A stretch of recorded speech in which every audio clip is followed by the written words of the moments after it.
لمبا خوف ہوگا وہ صرف نافرمانوں کو ہوگا. لیکن قرآن و سنت سے یہ بات ثابت ہے کہ ابتدائی مرحلے میں سارے خوف زدہ ہوں گے. وَتَتَلَقَّاهُ الْمَلَائِكَةُ اور فرشتے ان سے ملاقاتیں کریں گے. ملاقاتوں کا مطلب مرحبا کہیں گے ان کو. هَذَا يَوْمُكُمْ اور ان کو خوشی سے فرشتے مبارکباد دیتے ہوئے کہیں گے یہ ہے تمہارا وہ دن الَّذِي كُنْتُمْ تُوعَدُونَ جس کا تم سے وعدہ کیا جاتا تھا. یوم نطوی السماء کطی السجل للکتب اللہ فرماتے ہیں ہم آسمان کو کیونکہ جب پہلا سور پھونکا جائے گا تو ہم آسمان کو ایسے لپیٹ دیں گے جیسے دستاویز کو لکھی ہوئی تحریر کے لیے لپیٹ دیا جاتا ہے.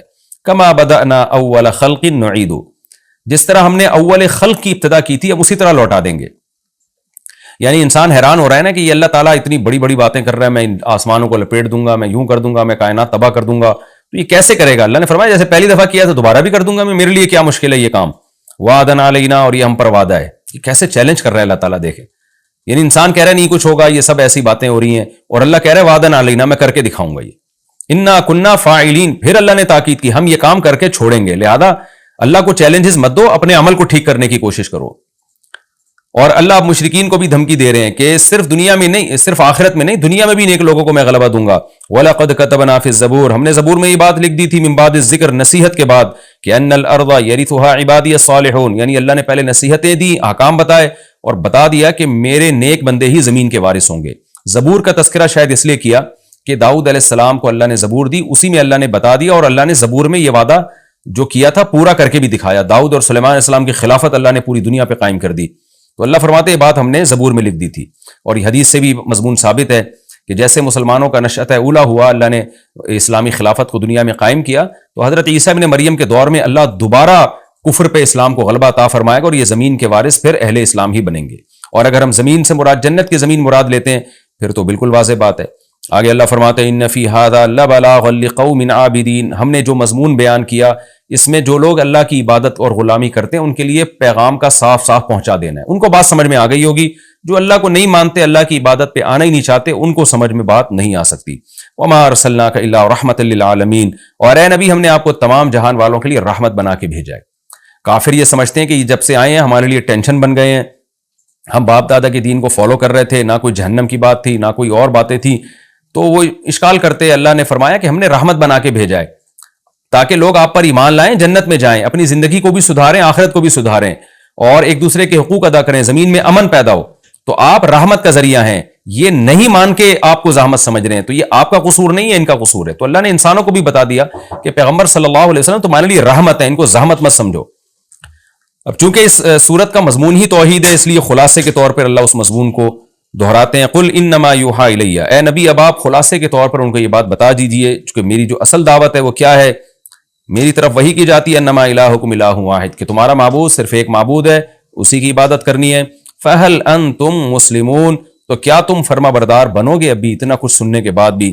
فإن تولوا اے نبی اگر یہ اب بھی آپ کی باتوں سے اعراض کریں پیٹھ پھیریں فقل آذنتکم علی سوا تو کہہ دیجئے میں نے برابر طور پہ تمہیں بتا دیا. یہ برابر کا لفظ کا مطلب ہوتا ہے صاف طور پہ. یہ محاورہ ہے یعنی اردو میں بھی ہم کہتے ہیں اس طرح کی بات. تو ہم اے نبی آپ کہہ دیجئے میں نے تمہیں صاف طور پر کھلے لفظوں میں اللہ کا پیغام سنا دیا ہے. وَإِنْ أَدْرِي اب مجھے نہیں پتا اقریب ام بعید ما توعدون کہ جس عذاب کا اللہ نے تم سے وعدہ کیا ہے وہ قریب ہے یا دور. کیونکہ بار بار نا وہ ایک ہی بات پہ اٹکتے تھے کہ پھر جلدی عذاب کیوں نہیں آتا ڈیٹ بتائیں عذاب کی. تو اے نبی کہہ دیجئے میں نے پیغام پہنچا دیا اب مجھے نہیں پتا عذاب جلدی آئے گا کہ دیر سے آئے گا.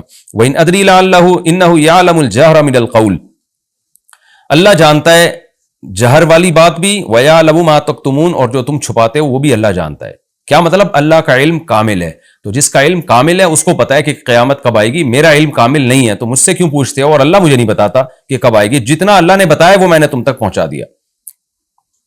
وَإِنْ أَدْرِي لَعَلَّهُ فِتْنَةٌ لَكُمْ وَمَتَاعٌ إِلَىٰ حِينٍ اور پھر آپ صلی اللہ علیہ وسلم نے یہ بتایا کہ مجھے تو یہ بھی علم نہیں ہے کہ اللہ عذاب ٹال کیوں رہا ہے. اس لیے ٹال رہا ہے کہ تمہیں آزمائش میں ڈالنا چاہتا ہے وہ یا اس لیے ٹال رہا ہے کہ اللہ تمہیں کچھ دن نعمتیں مزید دینا چاہتا ہے. یعنی آزمائش تو یہ ہے کہ عذاب ٹلے گا تو تمہاری آزمائش ہوگی تمہیں غور و فکر کا موقع ملے گا کچھ لوگ ایمان لائیں گے کچھ نہیں لے کر آئیں گے. عذاب فوراً آ گیا تو سارے جہنم میں چلے جاؤ گے. تو یہ تم پر رحمت بھی ہو سکتی ہے اللہ کی طرف سے کہ مہلت دے رہا ہے بہت سے ایمان لے آئیں گے اور یہ بھی ہو سکتا ہے کہ اللہ تمہیں آخرت میں پکڑے گا اور دنیا میں کچھ نعمتیں دینا چاہ رہا ہے یعنی فتنۃ لکم کا مطلب یہ ہوا کہ ہو سکتا ہے آزمائش ہو، کچھ کامیاب ہو جائیں کچھ ناکام ہو جائیں، اور متاع الی حین کا مطلب یہ ہو سکتا ہے کہ اللہ تمہیں فائدہ پہنچانا چاہ رہا ہے کیونکہ آخرت میں تمہارے لیے عذاب ہے۔ تو ان دونوں میں کون سا پہلو اللہ کے سامنے ہے؟ نبی فرما رہے ہیں کہ مجھے معلوم نہیں ہے۔ تو جس سے یہ معلوم نہیں کہ عذاب ٹالنے کی ریزن کیا ہے، وہ عذاب کا ٹائم کیسے بتا سکتا ہے؟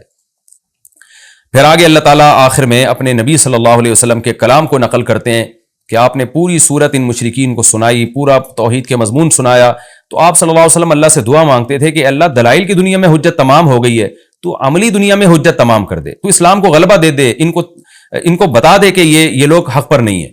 تو اللہ نے نبی کے اس کلام کو ذکر کیا، قال رب احکم بالحق، نبی کہتے ہیں کہ اے اللہ تو حق کے ساتھ فیصلہ کر دے، یعنی پریکٹیکلی عملاً فیصلہ کر دے۔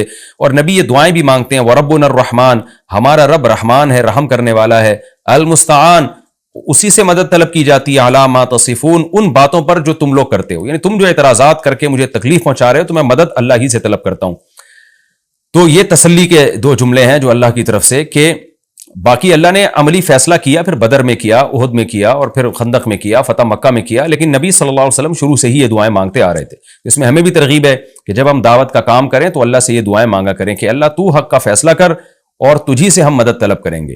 اور یہ بات آپ مشرکین کو بتا بھی دیں کہ ہم اللہ ہی سے دعا مانگتے ہیں، اور ہم تم جو ہمیں مشکلات میں ڈال رہے ہو، ہم اس میں اللہ سے مدد طلب کرتے ہیں۔ ظاہر ہے جو اللہ پہ اعتماد کر کے اللہ سے مدد طلب کرے گا تو پلڑا بالآخر اسی کا بھاری رہے گا، فتح اور نصرت اسی کے مقدر میں آئے گی۔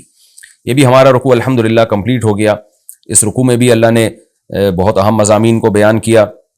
ایک تو یہ کہ نیک اعمال پہ ایمان کے ساتھ نیک اعمال قابل قبول ہیں، بستیوں کو اللہ ہلاک کر دیتے ہیں، دوبارہ زندہ نہیں کرتے اللہ ان بستیوں کو، اور نام و نشان مٹ جاتا ہے ان بستیوں کا۔ اور قیامت کی ہولناکیوں کا اللہ نے تذکرہ کیا کہ پہلی علامت یاجوج ماجوج کا ظاہر ہونا ہوگا، وہ خود سائنس کے لیے ایک چیلنج ہوگی، بہت بڑا چیلنج ہوگی۔ اور پھر آہستہ آہستہ قیامت کی علامتیں آئیں گی تو اہل کفر کی آنکھیں حیرت سے پھٹی کی پھٹی رہ جائیں گی، اور وہ کہیں گے ہمیں تو اس کی توقع ہی نہیں تھی۔ پھر اللہ ان مشرکین اور ان کے معبودوں کو اٹھا کے ان کے ساتھ جہنم کا ایندھن بنائے گا، اور ان معبودوں کو بچا لے گا جن کو ان کی مرضی کے بغیر معبود بنایا گیا، یعنی عیسیٰ ابن مریم اور جو بزرگان دین قبروں میں لوگ ان کی قبروں کی عبادت شروع کر دیتے ہیں، ان کے بارے میں اللہ نے فرمایا کہ وہ جہنم کی آہٹ بھی نہ سنیں گے۔ اور پھر اللہ تعالیٰ نے بتایا کہ ہم نے زبور میں یہ بات لکھی ہوئی ہے کہ نیک لوگ ہی میری زمین کے وارث بنیں گے، لہذا کفر اس خوش فہمی میں نہ رہے کہ ہم اسلام پہ غالب آ جائیں گے، بالآخر اللہ اہل اسلام کو غلبہ دے گا۔ اور اس میں ایک اہم ترین آیت یہ بھی ہے کہ اللہ نے پیغمبر صلی اللہ علیہ وسلم کو رحمت للعالمین بنایا ہے۔ کاش یہ بات آج کافر کی سمجھ میں آ جائے کہ اسلام آپ کے لیے رحمت ہے، عذاب نہیں ہے۔ لوگ اکثر یوٹیوب پہ میں نے دیکھا کمنٹس کر رہے ہوتے ہیں غیر مسلم کہ ہم اسلام سے بچے ہوئے ہیں، عیش کی زندگی میں ہیں۔ بھائی آپ اسلام میں آؤ گے تو آپ کو خوشیوں والی زندگی ملے گی، کیونکہ اللہ نے محمد صلی اللہ علیہ وسلم کو جہان والوں کے لیے عذاب نہیں بنایا بلکہ جہان والوں کے لیے رحمت بنایا ہے۔ اور آخر میں برات ہے کہ پھر بھی نہیں مانتے تو اے نبی آپ ان سے کہہ دیجئے کہ میں نے پیغام بھی پہنچا دیا ہے اور میں دعا بھی اللہ سے مانگتا ہوں، اور میں یہ تو بتا سکتا ہوں عذاب آئے گا، عذاب کا ٹائم میں نہیں بتا سکتا۔